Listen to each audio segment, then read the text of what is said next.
This podcast contains strong language and adult themes. Date Night China explores life and love for better relationships in China. Every week, we hear from different guests and dive into dating, relationships, mental health, and how both expats and Chinese people connect with each other here in China. Join the Date Night community through our podcast and events in Beijing and Shanghai, and catch up on all the latest stories on our official WeChat account. Find our account on WeChat by searching Date Night China, no spaces, no capital letters. You can also join our WeChat group by adding Rachel, me, on WeChat. You can search Rachel Weiss 22, RACHEL WEISS 22. And now for this week's episode.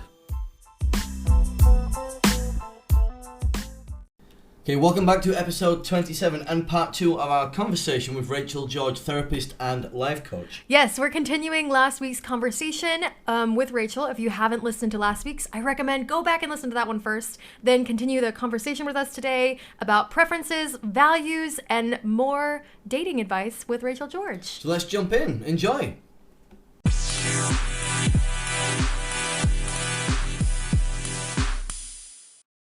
And so another comment that we've gotten from somebody said, in China, there are WeChat groups with people who are desperately seeking partners, have boundary issues, and basically without a good grip on life. Gets tiring to be communicating there.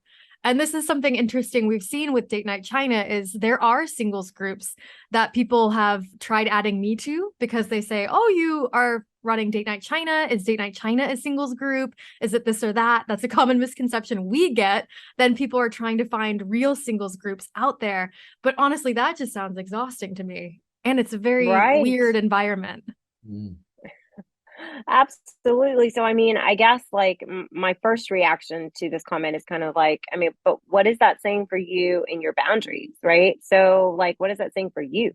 So if you're in a group and you're picking up that there's people who are just like not really saying what it is that you're agreeing with, or it's kind of bringing you down, or it's just like, okay, there's some people that maybe have some issues here, then, I mean, you can leave, right? Like, I mean, I think sometimes we like lurk around groups and stick in groups, like thinking that someone amazing is going to pop up and then we'll have like that connection and someone's going to speak our language. But if you're finding that the group is really not serving your needs, then maybe it's time for you to leave or just like start your own group. That's a great thing about China, man. Like there is a home for absolutely everyone. So perhaps like just sourcing out some different people that are have your own values or like are kind of talking about the things that you're interested in. Maybe you're not being specific enough about the groups that you're joining. Maybe you're just joining too many groups and hoping to find, you know, someone that takes the bait. Like, but I get it. Like, I mean, and again, just maybe remembering, I'm going to repeat it as much as I can. Like, we're all doing this thing called life together and we have no earthly idea what we're doing. So like just understanding that not everyone is at the same level or in the same page in their work as maybe you might be. And if that's too much, then my favorite thing is a leave button. Like just leave. Yeah.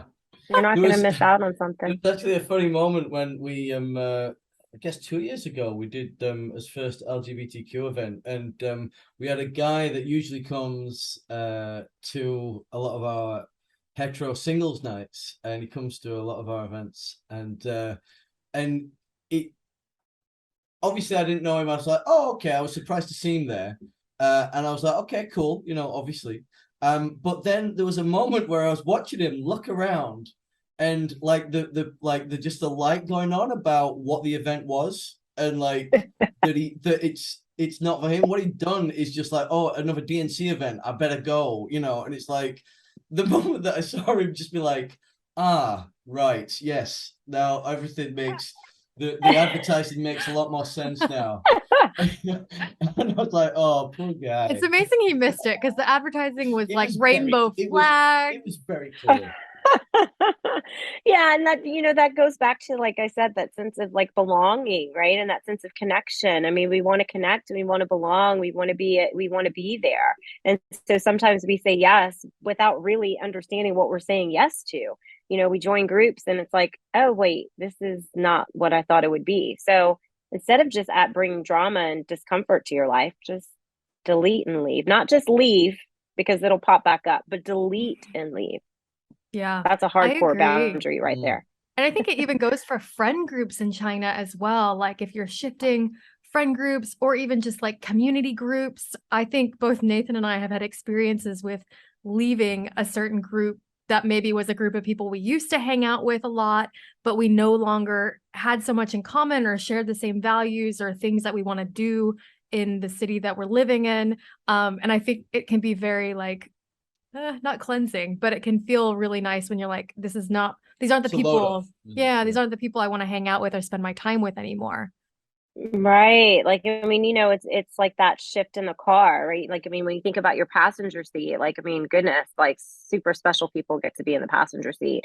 Some people have to be in the back seat, and some people just have to drive their own car. I mean, and that's okay. That doesn't mean that we don't care about them. It's just that where I am right now, I've shifted, I've grown, you no longer get to, sit in the passenger seat. Sorry. And that's okay. Like not communicated with any type of disrespect. It's just where you are. And that's really goes into really knowing yourself, which I think is super important. Agreed. Yeah. So I guess back when Date Night China, we had the Mind Body Soul event, like we mentioned, and you were there and you had a wonderful presentation and then small group chat about values versus preferences. And the way that Yes. you talked about it and explained these things, I think I saw so many light bulbs going off in the room. And for me as well, even, I had never heard it phrased that way. And it would be really cool to ask you a little bit about that to share with our podcast audience. So can you talk first about values and what that is Okay. supposed to mean for people, and then the difference between values and preferences? Absolutely. Yes, that was really great. And I also saw like those light bulbs going off and I was like, okay, great. Like it worked. So, I mean, when we're talking about values, like values are driven by you. So values are what you need to feel safe, comfortable, inspired, and connected, right? It's like those things where you sit down and you really just think, okay, like what do I value? Is it honesty and loyalty and communication, right? Sense of humor. So they're personal needs, they're not wants. And they come from your own life experiences. They can't be defined by other people. So when you're thinking about values, those are things that are true to you. And when we're talking about preferences, preference is just like a greater liking of one thing over another. It's like, okay, well, I like this more than I like that, right? So the big thing about preferences is like, I mean, we all like what we like, and that's okay. But you've got to really tie it back to what your values are. Values are going to last. Your preferences change, right? They keep us comfortable. And unfortunately, then they have us in a relationship that bases things off of results. Like, what are we getting out of something, right? And so if you're looking for a successful relationship, which I mean, ultimately we all are, right? If you're looking for that, then you go with your values and not necessarily your preferences.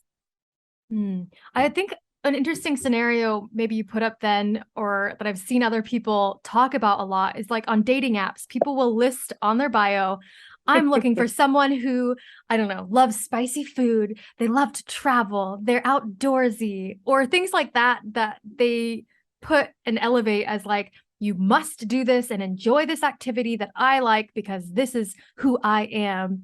And I feel like that's something of an example of like a preference where it's great if you can match and line up with somebody else on that. But like when you're speaking about these values of honesty or loyalty, sense of humor, other things like that, I feel like it's a separate thing. Does that make sense? Totally. Yeah. Like if you're talking about someone who likes hiking, like perhaps you're looking for someone who has a sense of adventure, right? And so what that's going to do is that adventure, like that's adventurous spirit, that's something that you value. And that doesn't necessarily mean that it has to be hiking all of the time. Like be curious about what other people's sense of adventure is. So really, they just have a preference. Like they just have a want. Like I want someone to go hiking with. That's a better way of putting it, right? Like putting it on your dating profile. But if you're saying I'm looking for someone with a sense of adventure, that adventure is open-ended, right? That gives you room to grow because we don't stay the same person. What I liked 3 months ago is 1000% maybe not what I like to do now. Like we're human, right? So like leave yourself just a little bit more open. How can somebody sit down and I guess determine what their values are then? I think maybe we sometimes have an idea like, I value this, but when it actually comes to like reflecting on our life, we're like, oh, I don't really know. Or is that what I value? Right. So, I mean, I always say, like, just kind of sit down and, like, just make lists. Like, sit down. Now, don't go and Google a list of values. Like, don't do that. Just sit down and make a list. Think about, like, your last 5 relationships, right? And the things that went well in those relationships. And just start listing. It could be like we said, adventure, honesty, loyalty, someone who is driven, right? So just right. Like what's going to happen is that your ego is going to swoop in because we all have that. Our ego is going to swoop in and be like, "Oh no, don't write that down because that sounds like that sounds so shady. Like that sounds so particular." Like ignore your ego, tell her him to be quiet, tell them to be quiet and just keep writing, right? And then like once you're looking at that long list, like, and you're thinking and reflecting back on your serious relationships, what values were present in the good ones? And in the not so good relationships, which values were not there? Right. And then kind of ask yourself, like, well, is that important to me now? Like, okay, maybe a sense of loyalty wasn't important to me in that relationship. It wasn't there, but it wasn't important. But is a sense of loyalty important to you now? Right. And then getting rid of the ones that don't necessarily match up. Um, it's important to also understand why you picked those values. I think the why is always the most important because then it allows you to own what your values are, right? Because then that gives you responsibility of making them a priority when you own what they are. So I say just think back to what your relationships were, what was present, what was good, write all of those things down. And then think about what you might have wanted in a relationship that wasn't present. Write those things down. And more than likely, you'll see a pattern. You'll see a pattern pop up. That's actually a bit adjacent to that. At the beginning of this year, Rachel, we both did the yearly compass. Have you heard of that? It's like this, Yeah, no. this guide that you can do, and it asks you all these prompts and questions about the previous year that you've just had, and you reflect on it. Awesome. And then when I read that, and I was like, oh wow, these 3 things kept popping up in all these different boxes when I was writing it down. And then I realized that wow, this past year, these 3 things have been really important to me, or I've achieved those things, or I've done those things again and again. So that must have been something that I really valued for this year, but I've not taken stock or stopped to appreciate that those 3 things really stood out. And after I did it, my whole year, the perspective that I had on my whole year completely changed. Absolutely. And I was like, wow, I'm now proud of something. I'm now focused on something that I wasn't even aware of. Yet I spend all that time with myself, and I'm doing these things. I'm aware of it, but not consciously aware of it. And I guess that might be something that might be a similar revelation for doing a similar list like you've just pointed out. Yeah, absolutely. Like, I mean, the thing is that we move through life oftentimes and we're just not conscious of what we're doing, right? Like, it's so hard to be mindful. Like, so when people are like, "Oh, be mindful," it's like that's so difficult to do.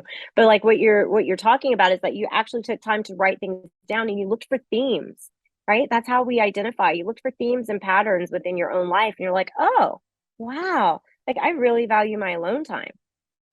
I would have never picked that up a long time ago. But it's like if I look through the patterns in my life, I'm recognizing that that is something I value. So if I value my alone time, I need someone not necessarily that that values alone time for them, but respects my need for alone time. Right? Like that's what's most important. You're not looking for same because we're not going to find that. You're not looking for like your twin. You're looking for someone that's going to be able to respect and understand what your values are and give you the room and the space to act upon those things if you've got something like alone time. I really liked what you said about the ego. Sometimes our ego does swoop in and it gets in the way, and you become It fearful, does. like, if I acknowledge that or if I really lean into that. Like, for example, when after your presentation about with the heart, mind, and soul, I was talking to somebody else. And also I had also done I think you had a boundaries challenge for a month last year as Yeah, well. And I did that. I And that did. was really good because I set aside time to actually sit and reflect on things. And like you said, like your values and your boundaries may slightly shift. Things may become more or less Mm-hmm. important to you as you change, as you get older, as you grow and enter new relationships and friendships. And I think I was looking and sitting down at my list, like I've always really highly valued my independence. Like that's always been something super important to me, having my own agency, doing what I want, being my self-owned person, you know. But I also was looking in at these the word of just like security, and I was really sitting there thinking about Yes. that because I think maybe it's me as a woman, or other people probably feel this way, but feeling needy, feeling vulnerable, feeling Mm, like you're peeling off layers and asking for something, you feel like you're asking too much. I have this fear, and I didn't like sit and think about that until then, really. And I just felt like, right. is that okay that I want this independence, but I also love the security? And I think also sometimes you're like, these girls have this pressure, like, oh, you got to be a cool girl, be like distant, you have to like be self-reliant and like don't be like too Yes. needy. But actually it's okay to be asking for certain things with communication, or asking for certain things with security. And I wish I had Yes. known that even when I was younger and first starting to date in China. Absolutely. I mean, the thing is that knowing those parts of you, like knowing that it's okay to want your own agency and your independence, and then also have that sense of security, and being able to see how those two can actually work in tandem and work together, and being like, okay, I accept all sides of what it is that I want. And really for you to be able to pick out those societal pressures and like where those ideas might have come from, is like such growth, and it allows you to just like really be authentically who you are, and have all of your values met, because you know what it is that you need. So I mean, it's such an individualized thing. That's why I say that values are so specific to you. No one can tell you what your values are, and they could be super complicated. And some things that you might have valued a long time ago, you may not value anymore. And that's really why like people just go for preferences, because preferences are just easier. You don't have to have a boundary. You don't have to get deep. You don't have to talk about it. So you just kind of just go with whatever your preference may be, which is, like we said, is just not like long lasting. And we're Mm. afraid. I think everything, like really when we're not communicating certain things, like it ties back to fear. I mean, I hate that word, but I love that word all at the same time, because it's the truth. It's just kind of one of those things that it's like, okay, if I don't say anything, I'm afraid that if I say something, I'll be alone. Like I'm gonna have to deal with why I'm feeling this way. I'll never find someone who just kind of brings out these like big sparky feelings. I'm not gonna find anyone like that. But that fear, just kind of paralyzes you and puts you in a place where you're not responding from a place of value. And trust me, the other person knows. Like when you're saying you value one thing, but then they're not giving you that, but you still entertain them, like they're not thinking, oh, she's so great. She's just like giving me all of the time and the love, and she's saying that she values this, but she's such a great person and she's giving me all of this. I'm so honored to be in this person's presence. Like they're not thinking that. They're thinking like, they say they value monogamy, but they know I'm dating like 5 people, but they still answer the phone. Like, what's up with that? Like, okay, like they say that they value honesty, but they've caught me in 6 lies and like still accepted the date to go out tomorrow night. Like, what's up with that? Like, you're confusing them, you know? Mm, mm. Stop confusing people. Mm. Hashtag stop confusing people. I think that's really great. That's a good point. And yeah, like you said, if you're saying one thing, but then the actions show something else, I think that's been a common thread even in other episodes. Like actions are important. Well, I guess with dating Actions though, are like there important. is like a distance between. I mean, what we're talking about is that distance between what we think and what is actually true, because they're obviously two different things at times, especially when, trying to get a date or, trying to find love, I guess, it makes it even harder. Yeah, makes it even harder. It's possible though. It's possible. I guess that goes on to, if you've recognized your values and you know what you want and how to understand that, where do you move forward with, going intentionally into dates and bringing up those values on dates? I think we've talked to people before about this. Like, if you know you have these boundaries or certain things that you're looking for, do you bring that up right away on a first date? Or I mean, do you give it time? Yeah, I mean, like when we talk about like vulnerability, I mean, you're not going to just walk up to someone on the street and like give your whole life story, right? Like that makes the other person uncomfortable, and it's just there is such a thing as too much too soon, right? But like, I mean, I think you should be upfront and clear about what it is that you're looking for. That's why, like, I mean, you really shouldn't date until you know what you want. Like, do you just want to have sex?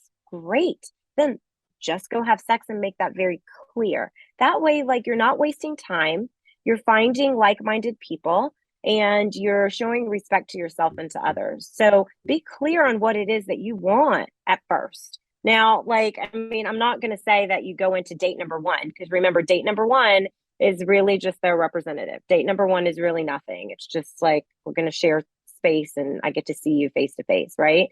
But date number two and even three, I don't think I would be like, okay, I value loyalty. Like, no, but you pick up on what they're saying.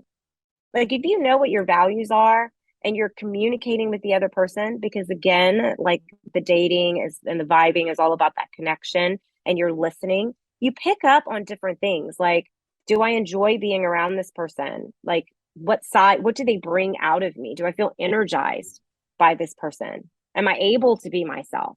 Am I curious about them? So, like, you're really tapping into how you feel as an individual after the date.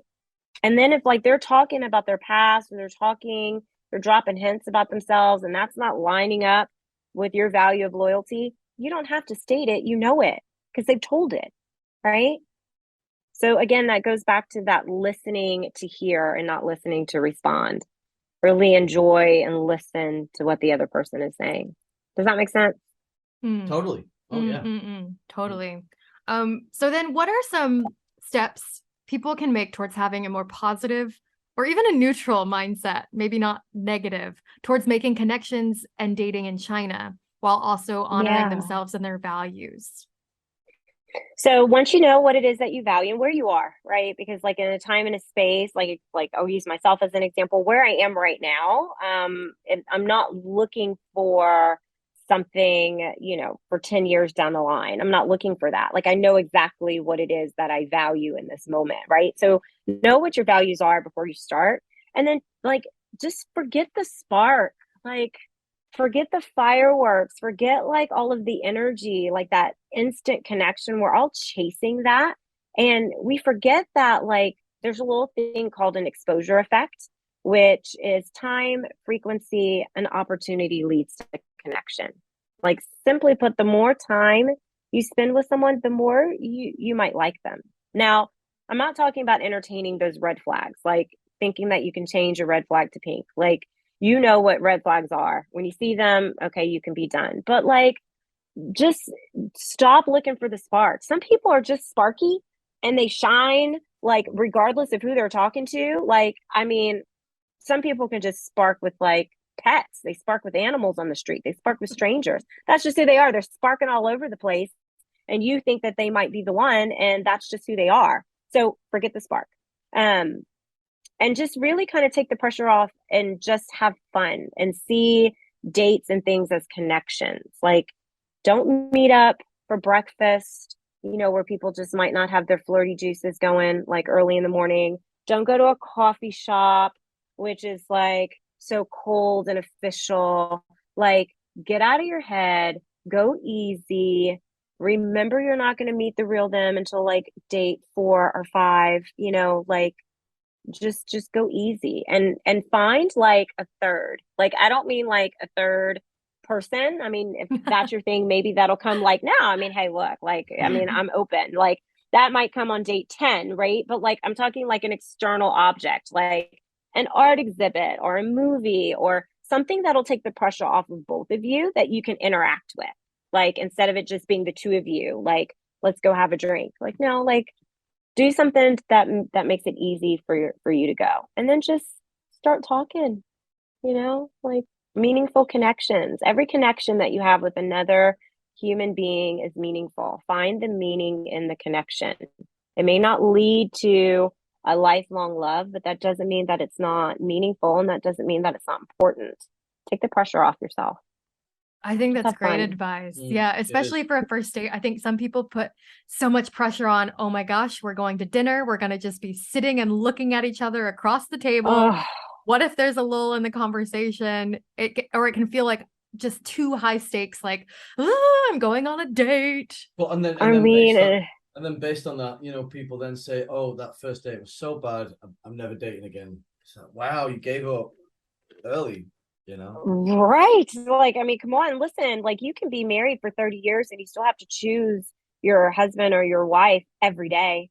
Love is a choice, right? So, like, I mean, even if we're married and we made this commitment, like, I'm still not going to like you every day.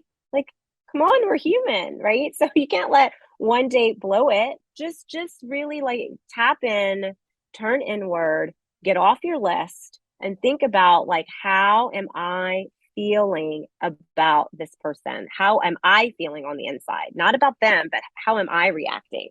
And I think some people like confuse pet peeves and deal breakers. A pet peeve is just something that I may not like. Like, I don't like that you leave your socks on the floor, but that's not a deal breaker for me. Like, don't let perfect be the enemy of great. Like, Ooh, I that's mean, a it's great okay. quote. Yeah, that's a Woo, great one. spitting fire. Hashtag. Yeah, I mean, like it's okay. We're not perfect. Not you, not me, not them, not he, not she. Like we're not perfect. So like get out of that idea of fairy tale. Like I think Disney was the worst thing that ever happened to us. Like for goodness sakes, it doesn't exist, right? Like it's okay. Don't let perfect be the enemy of great. It's okay. Great is good enough. That's a Good is great. good enough, you know?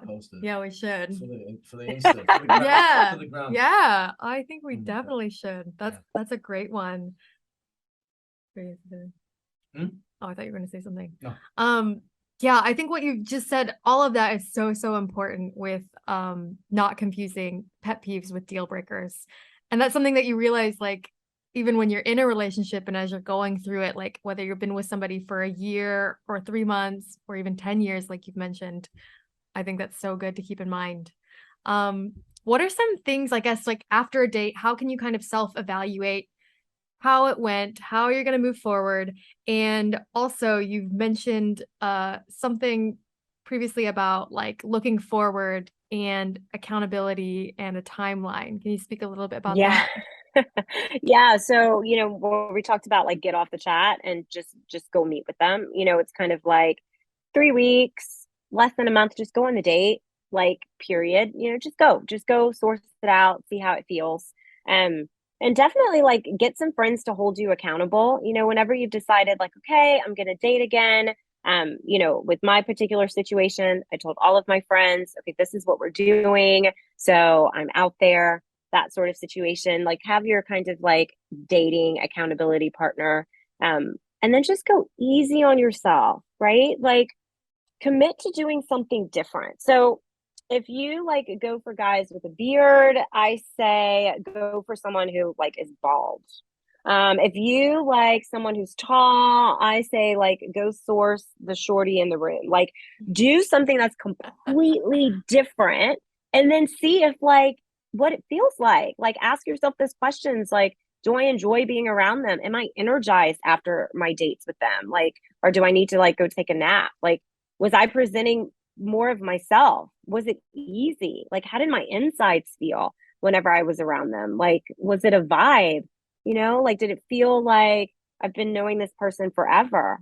Like, do I feel attractive when I'm around them? Like, am I worried about like what I look, or like, do I like my slumped over crazy hair? Do I still feel like the baddest bitch in the room? Like, those are the kinds of things that you want to tap into after a date, right? And just do the different. Like, go out with people who you would have never chosen ever, and see if that list that you have in your head still stands. And 9 times out of 10, it won't. It won't. I'm not saying you go out with people that you're, like, I think when I say that, sometimes people are like, but you have to be attracted to them. And it's like, yeah, but like your attraction can be different than just sexual chemistry, you know? Like, there's a difference there. Like, you can be attracted to someone's mind as well, right? Like, I mean, we're full able-bodied beings. Like, I can be attracted on multiple levels. Like, get your mind, like, have mind sex. How about that? Like, check that out. See what that feels like. You know what I mean? Like, I don't know. Like, just be different, do something different. Because when you're taking a look at your past relationships that failed, you're going to see a pattern. Like, there was a pattern of behavior. There was a pattern that you picked up. It's kind of like you're dating the same person over and over and over again. If you don't take the time to sit back and see, then if you're dating the same person and it's the same pattern, if you want something different, you have to do something different. 100%. Is 100%. there anything before we end this lovely chat today? It's just flown by. I It's know. been so great. Like, I mean, the amount of hashtags we've got now. I know. Oh my word. We should have like a DNC badge for guest with the most hashtags. You know, Rachel takes the cake. love that. It's Love been that. really great. I think you've spoken on so many important topics for people. We've talked about so many things with boundaries and values and loneliness. Yeah. Like, there's a lot that goes into dating, and I think it will be valuable for people. Anybody really can come at this and learn from it. Is there any final thoughts for people dating in China or in relationships in China? Any kind of extra advice, steps they can take, or even some quizzes that you've mentioned, or value lists? I guess the Yes.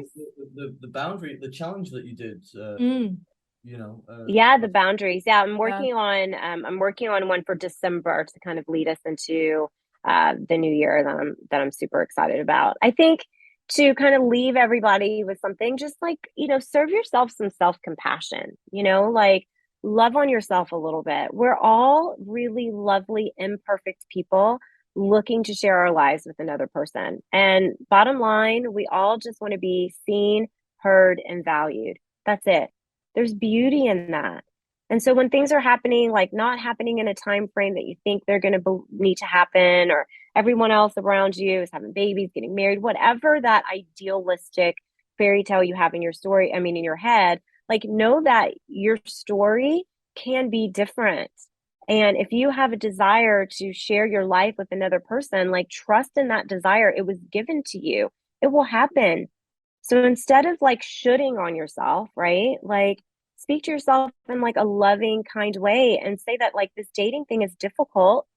Like, look back at your past relationships and see how much you've grown, and give yourself some grace, because maybe you didn't come from, like, really good examples of strong relationships. Like, for example, my parents were divorced. Like, I didn't know what a successful marriage looked like.